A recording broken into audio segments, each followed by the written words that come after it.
Hey everybody, it's Chris and welcome back to Something Else Amiga. What do we have on the show today? Today we have another box from Mr. Chris A. out of the old Sunshine State. I've opened it up by slicing it and we have inside a note. It says, "Hello Dr. Chris, inside please find my CD32 motherboard wrapped in several layers of bubble wrap." Yeah, I know, sorry about that. I just don't trust USPS not to smash my stuff. No problem at all.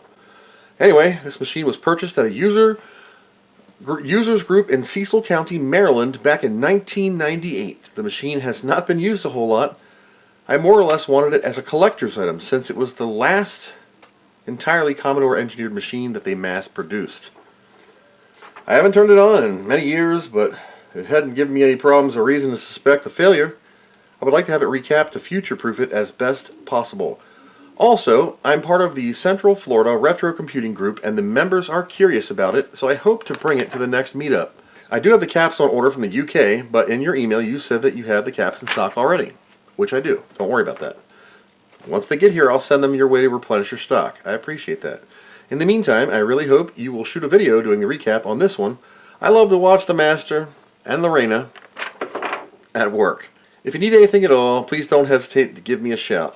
I'll happily PayPal Venmo you any cost. Thank you again, Chris A. I don't have Venmo, but I appreciate the offer. Several layers of bubble wrap. Look at this packing job. Very good. Got a little ring of bubble wrap and some stuff, some bags and padding, and oh, we're wrapped up even more. Hold on. Let me get this out of the way here.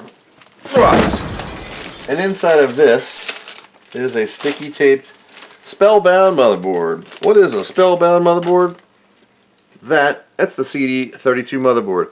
Look at this big melon compared to this thing. I can hide, well, almost hide this. That was almost like a special effect there. Yeah, so it's a double-sided quad layer board, and these two guys right here are flip-flopped because of Commodore quality control. They silk screened it backwards. So the little Chinaman who put this together just followed the instructions and then they're reversed. However, underneath of these pads are surface mount pads that are correct. So we're going to put surface mounts all the way across, eliminating the 3 through holes altogether. Isn't that cool? Get set up on the composite video and RCA via a 3.5mm adapter into the Devoom TV Bluetooth and whatever it is speaker. This is my C64lover.com power supply, which looks like an old Cisco power supply or something, but it has the proper doohickey thing on it. And to reiterate 40,000 times, I have an anti-static bracelet attached to my cankle. That is a fat man's ankle. And my table, even though it is made of wood, has a steel frame, and this is also, where you at? Has a little anti-static thing that is currently attached to the steel frame of this table. This steel frame has a ground lug to my house's main power ground. Here in America, we bond our ground and neutral, and I just happen to have a wire that runs over there. It's one of those, it doesn't matter. It's grounded. It's cool. I have approximately 1 hour of solar power left because my battery is taking a dump. No lights, no idea. Hit it. We'll hear the CD32 sound if it comes on. Ooh, little light in the audio department. So please note how quiet that is. That is all the way up. One more time. Off, on. We're going to see how it sounds after caps. Listen, that's so quiet, I'm whispering. I mean, it works, but it is quiet as the library. Okay, so she functions, which is good because I don't have the stuff, chips, to repair this unit. However, I do have Lorena in the silver. Lorena in black, she has a tighter leg. She don't spread them, but this girl's been around the block and she can go really wide. You'll enjoy her more. Silver Lorena. Harbor Freight Tools, $10.99. Spring return, correct angle, sharp as Einstein thought he was, and here we go. Helmet of Goober and a fresh pair of glasses. Got to turn on the super light. Today's interrupter is Mr. Q. Hi, Kev. Look at that. Good job. Fries, 2 dogs, and a burger with a English muffin top? I had to turn my ringer off because this thing goes off like a drug dealer. Whoa, wait a minute. This is rarer than I thought. This, due to its small size RF modulator and its correct crystal where Jesus lived, is an NTSC. NTSC CD32. That is cool. Unfortunately, all the games are PAL, but you know, it's kind of cool that it had an NTSC CD32 here. Very neat. 31 capacitors. What is this, an Amiga 3000? Regardless of who it is or what it is, I do this. I always take a few photographs of the board just in case. You never know. Everybody's got one of these and pictures are free. So I need my poker, straight rod, and Lorena. So I'm going to go in and I'm going to snip them because that's what I do and it's safe for me, so it can be safe for you if you do it properly. Set it 100 times, single snip, in one swoop, cut your cap, and then cut a relief cut on that aluminum. And then take your poker and carefully peel this aluminum ring off, and sometimes you'll get her rubber. There you go. And then take the rubber off. Might be a little bit goopy in spots. You might have to use your finger. Now you're left with 2 little teats that are left over from the remnants of those legs. Sorry for my angle, I'm left-handed. If you remove those 2 teats, this plastic piece will just come right off if you don't have a dill pickle for a finger. And you're left with the leg leftovers of the original capacitor. Where you at? There you go. You can see I'm working right here. There you go. And then all you need to do, now you can just zap them off. I will use just a touch of hot sauce. Kester 186. That's what I use. It's a liquid no clean that I have to clean. Touch it and get the leg off. Get yourself some fresh braid and clean said pad. See that? Again, I'll do this one. It's a tiny single snip. Alright? This ring you cut, and I kind of twist a little bit. Gives me something to peel on. Peel this aluminum off carefully. Don't be in a rush. Sometimes you get a double like this and you get the rubber out too. Then these 2 leftover dudes, snip them off. This plastic piece will just pop right off. Soldering iron, touch and get it out of the way. Clean your tip. Touch and get it out of the way. That stinks. God, that's horrid. Woo. Then you can flux her and take some braid and just clean it off. You can clean this one off too. Nobody used that one. There we go. And that is how I remove capacitors, whether it be big or small. Now normally on the CD32 I always try to remove the through holes first. How you do it is up to you. How I remove a through hole is this. These are 10 1000s. You find the cap because you flipped it over and you felt it, right? You know where it's at, right here. Put a finger on it. I, personally, this is me, snip them. Okay, get them out of there. Then, I take my soldering iron and touch it and hold it. And then I take my finger and I do a wiggle. Now these ground planes are a little thick, and I'm sorry that I am kind of in the way. And then you just kind of, there it is. And then again with the braid, right? You will go in and where is it? Zap it out. Now, normally your soldering iron might be a little weak. on removing ground plane. But this wet at the temperature of hell, devil's asshole here, puckers up real nice and will melt that ground plane. If you think I'm doing 1200 degrees, I'm not. This is Fahrenheit, because this is America, and that's how we roll. Us imperialistic people with our goofy measurements based off of the Latin division of 12. It's European, right? You understand the words that are coming out of my mouth? Yep, my dog agrees. A little bit of Hooper's Hooch on a squishy. And then clean up your area. Get that flux out of there. And you can also go back and just touch the areas carefully where you have zapped off and cleaned any capacitors from the past. There's your flux. Are nice and clean. And the through hole, wherever the heck it was, up here, is removed. And you can see that we have the spots for the surface mount. Now you watch my other CD32 video, you will notice that I also did surface mount on that. Always triple check yourself. I always put my thumb on the area so I know I'm snipping the right thing. An important safety tip, I put my finger over the ejection so it doesn't shoot all over the place. However, it's not always perfect. Ground plane, the Major Tom. Holy shizzle. La la la la. I'm gonna touch. And out she comes. Boop. Another one down. That one didn't come all the way clean, so I'm going to do it through the top. And I don't even have to do this because I'm doing a surface mount.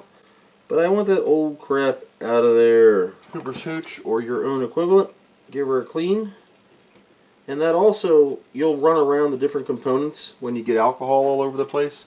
And that'll help you clean up the board anyway. A lot of times you'll run into some Commodore flux. Commodore, like many other computer manufacturers in the 90s, Apple, PC crap, Compaq, HP, will use a glue to glue the cap down before it hits the oven to bake, if they're using solder mask. At the time that was popular. And you'll see extra dots of it randomly on your board. You'll see red dots near my crusty finger here. Well, you'll find them all over the place, especially on 4000s too. So if you ever see those red dots, they are not roach eggs. They are leftover glue dots from when your board was assembled. And that's your learning experience for today. And that's one to grow on. So listen, I'm not going to hold you and make you watch a boring cut job and what I just did 30-something more times. It is currently 6:11 p.m. Thursday night. I'm home from work early. I had to run some errands. Plus my car was broken and giving me some crap. Alright, so I'm going to get busy snipping.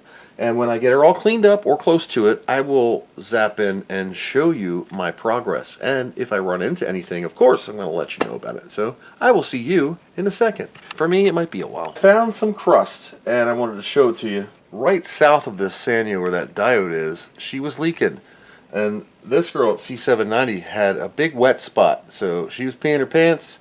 And these have leaked and also gotten to what looks like a 555. I'm not sure because I can't see that small.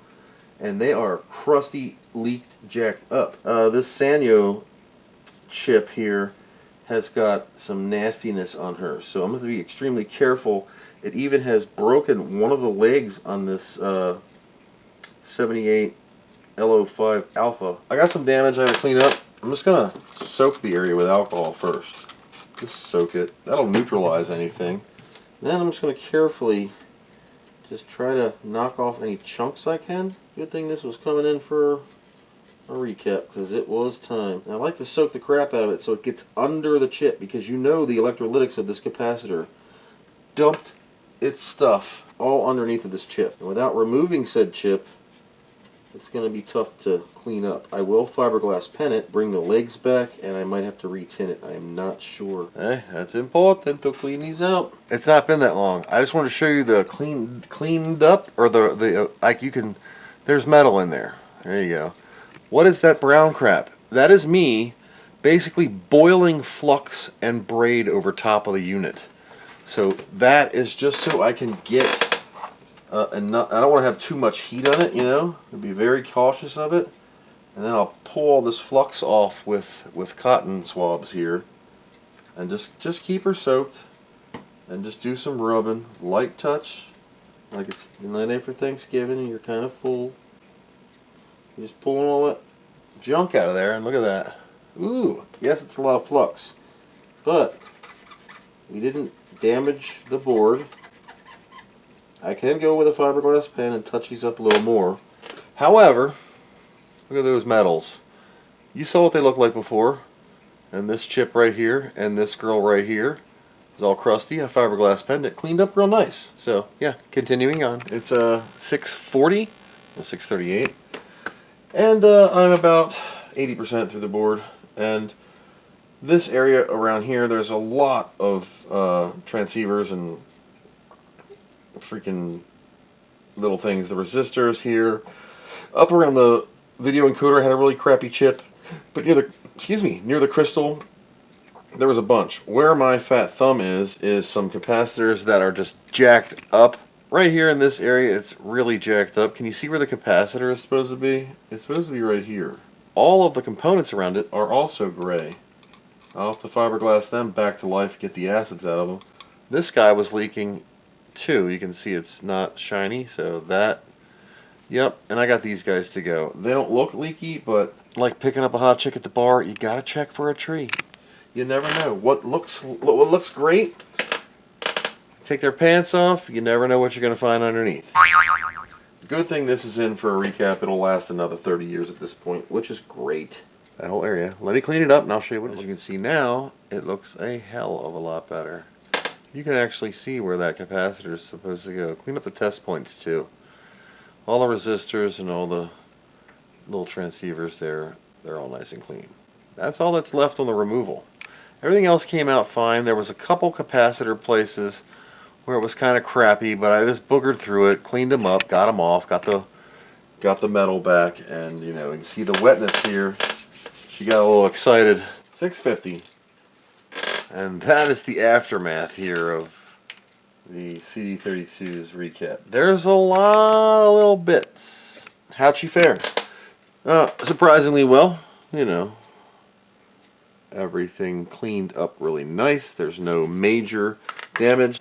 So I'm going to clean up, wash this down, and then we're going to go for reassembly. 8:07 p.m. 31 red dots later.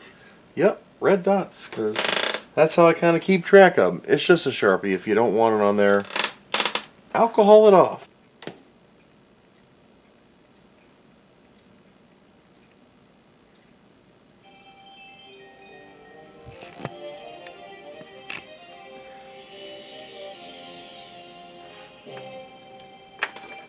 Sounds kind of weak sauce to me. It really does.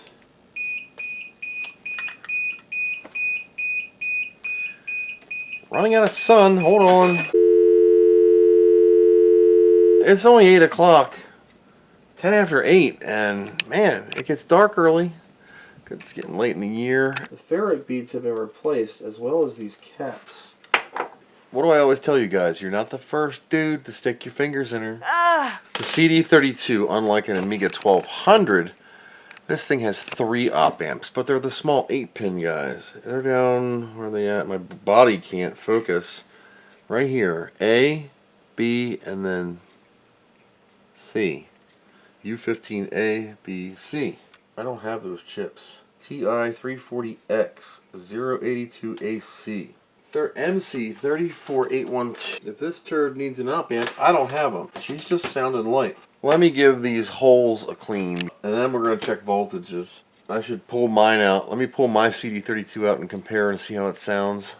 Hey, important safety tip. If you're a Terrible Fire user and you have multiple CF cards, a compact flash card will fit right in here and not move. If you want a good place to store them and not lose them, look at that. It doesn't move anywhere. This is my original one. Isn't that cool? Don't forget to take it out if you put a disc in. Now, see that? See, that's a big difference.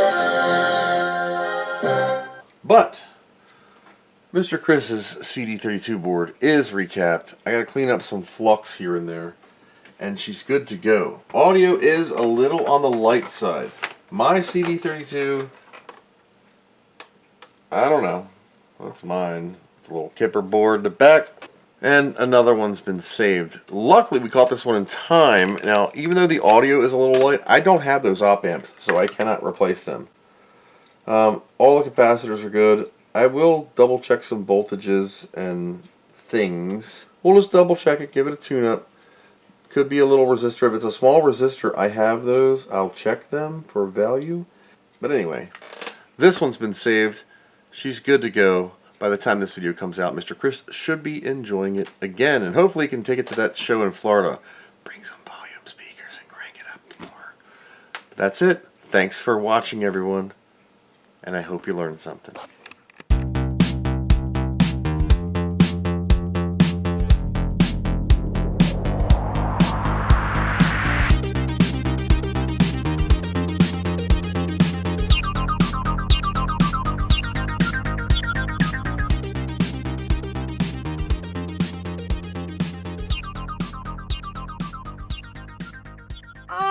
What do you know from funny, you bastard?